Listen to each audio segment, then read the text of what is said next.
오늘은 노후에 비참하게 살지 않으려면이라는 주제를 가지고 여러분과 함께 이야기를 나눠보겠습니다. 저는 요즘 병원에 문병을 자주 가게 됩니다. 엊그제도 친한 친구가 병원에 입원해서 갔다 왔습니다.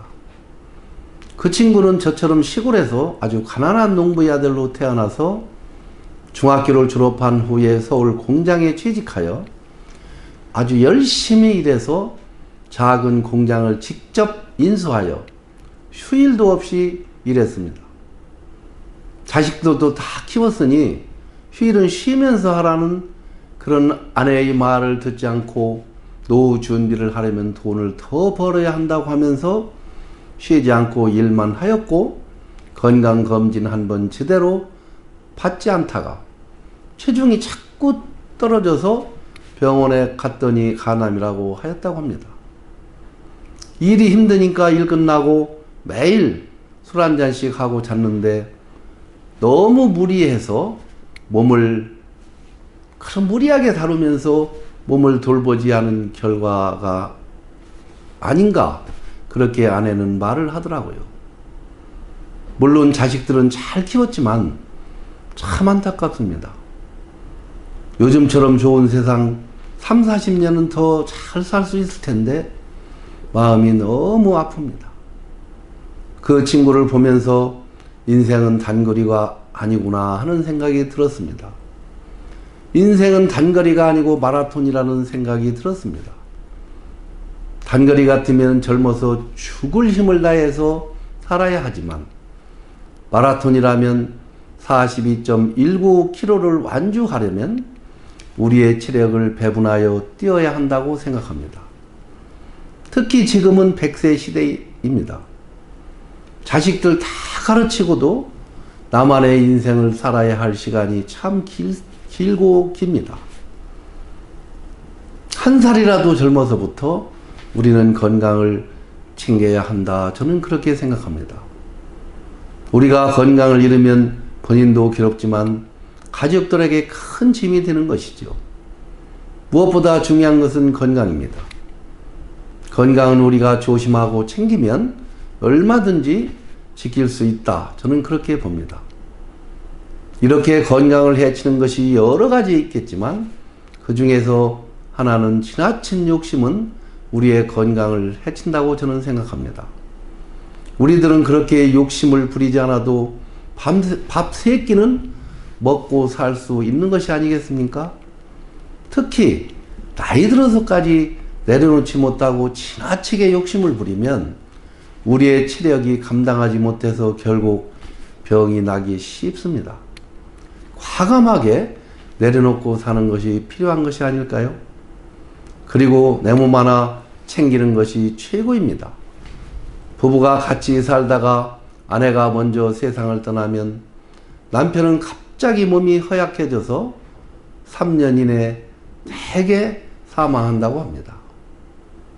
그런데 10년 넘게 버티는 남자는 아주 독한 남자라고 합니다.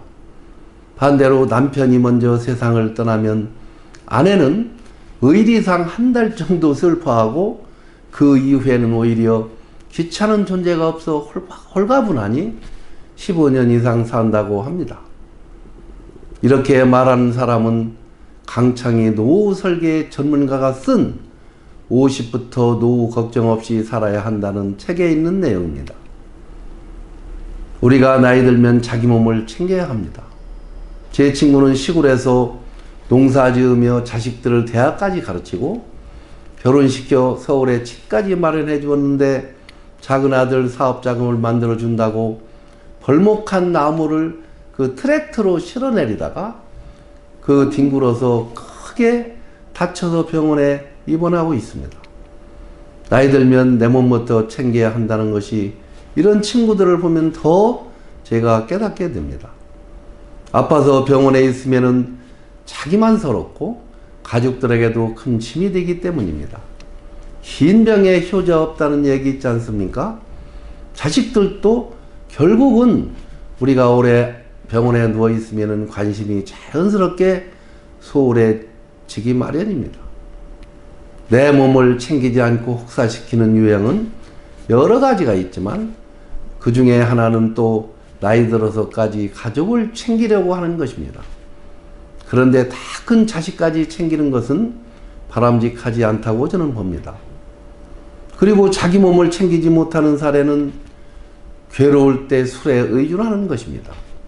주변에 보면 괴롭다고 술을 먹는 사람들이 있습니다. 술도 친한 사람들과 기분 좋게 반주로 먹으면 참 좋은데 자기 괴로움을 잊어버리기 위해 술을 마시는 습관을 들이면 건강을 해치게 되지요.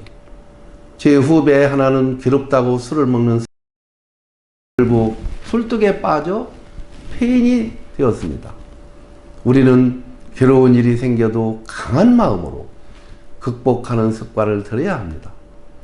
제 친구는 혼자 사는데 지나칠 정도로 자기 몸을 잘 챙깁니다. 집밥을 하여 일식 삼찬으로 먹는데 신선한 계절 요리를 해서 먹고 운동도 규칙적으로 하고 조금만 아파도 병원에 가고 일도 너무 무리하게 하지 않고 제가 봐도 그 친구는 지나칠 정도로 자기 몸을 챙기는 것입니다. 그래서 그런지 우리 동창 중에 그 친구가 제일 젊어 보입니다. 오지랖 넓게 사는 것보다 이 친구처럼 사는 것도 좋게 보입니다. 그리고 나이 들어 필요한 것은 우리가 소중한 친구라고 생각합니다. 나이 들면 누구나 외로운 것이죠. 외로움을 혼자 해결하는 방법도 있지만 그것만으로는 부족합니다. 인간은 사회적 동물이기 때문에 주변에서 보면 친구를 소중하게 여기지 않는 사람들이 있습니다. 제 선배 중 한 사람은 왕따로 지내는 사람이 있는데 가질 만큼 가졌어도 차 한 잔 밥 한 끼 살 줄 모릅니다. 그런데 다른 사람이 사주는 술과 밥은 잘 얻어먹고 하기 때문에 그 선배는 왕따를 당하고 있는 것이죠. 그래서 그 선배가 나타나면 서로 피합니다. 이렇게 살면 외로울 수밖에 없는 것이죠. 인생을 다 살고 갈 때 가지고 갈 수도 없는 것인데 이렇게 짠돌이로 살 것까지는 없지 않은가 저는 그렇게 생각합니다. 사람은 함께 차를 마시고 또 밥을 나누는 데서 정이 붙지 않을까요? 물론 경제가 허락하지 않으면 몰라도 능력이 있다면 서로 나누고 사는 것이 필요하다 저는 그렇게 봅니다. 다만 무조건 관계를 넓히려는 것은 아닙니다. 꼭 필요한 친구를 관리하라는 것이죠. 인간관계가 좋아져 주변에 사람들이 많이 있다면 모든 문제를 풀 수 있고 외롭지 않은 것입니다. 모든 것은 사람이 하는 것이죠. 제 선배는 돈은 축적하지 못했어도 인적 네트워크가 참 좋습니다. 많은 사람들이 문제에 봉착했을 때 그 선배를 찾아와서 상의하고 그 인맥의 도움을 받고 있습니다. 이 선배는 그렇게 도와주고도 내색도 않고 밥 한 끼 신세에 지지 않으려고 노력하고 있습니다. 그러니까 이 선배는 외로울 새가 없는 것이죠.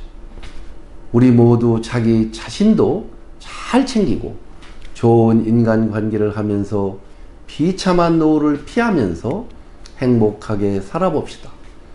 오늘 또 제가 쓴 시 한 편을 낭송해드리고 영상을 마치겠습니다. 강렬한 햇살 황선만 나그네의 외투를 벗기는 시합에서 세찬 바람보다 따스한 햇빛이 이겼다는 동화가 가슴에 와닿습니다. 고향 떠나 무에서 유를 창조하느라 세찬 비바람이 불 때면 마음에 두꺼운 갑옷 입혀 방패 삼아 작은 성취들 이루어 오면서 속에 깊이 간직하고 있는 감성을 퍼올려 진솔한 시를 짓지 못했었는데 요즘 주체할 수 없는 샘물이 터져 시가 한없이 써지는 것을 보면서 내 자신 따뜻한 햇빛을 하늘 땅만큼이나 그리워했나 봅니다. 강렬하게 비추는 햇빛이여 때로는 구름이 그대를 가리울지라도 나는 그 따스함을 느낄 수 있습니다. 구름 뒤에 태양이 있음을 보이지 않아도 퍼주는 사랑을 영롱하게 느낄 수 있으니 감사합니다.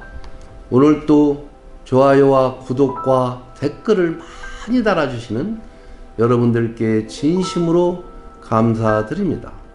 그리고 제 영상을 시청하시는 모든 분들께 건강과 행운이 가득하시기를 기원드립니다. 감사합니다.